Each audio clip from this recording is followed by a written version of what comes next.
অনেকেই আমাকে জিজ্ঞেস করো, দিদি তুমি কোন ফিক্সারটা ইউজ করো যাতে তোমার মেকআপটা অনেকটাই ভালো থাকে। তো আজকে আমি সেই প্রশ্নেরই উত্তর দিতে চলেছি। না, এটা কোনো প্রমোশনাল ভিডিও নয়, এটা আমি যেটা রেগুলার ইউজ করি সেটাই তোমাদের দেখাচ্ছে। দেখতেও পাচ্ছ অনেকখানি ইউজ হয়েও গেছে অলরেডি। গরমের দিনে বলতে পারো এটা আমার একটা ফেভারিট ফিক্সার হয়ে গেছে। এটা ফিক্সার কাম সেটিং স্প্রেও বলতে পারো। এটা দিয়ে আমি মেকআপটা বেশিরভাগ সময় সেট করি।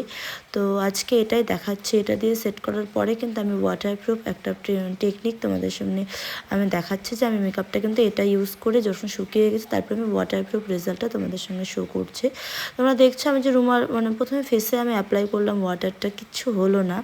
তারপরে যে ভেজা রুমালটা সেটা দিয়ে আমি ফেসে অনবরত ড্যাব ড্যাব করতেছিলাম। তাও তোমরা দেখতে পারবে একটু পরে কিন্তু মেকআপের কোনো কিছুই উঠছে না, এই যে নিজেরাই দেখো। আর এটা ছিল রিকোটের গ্রিপ স্প্রে।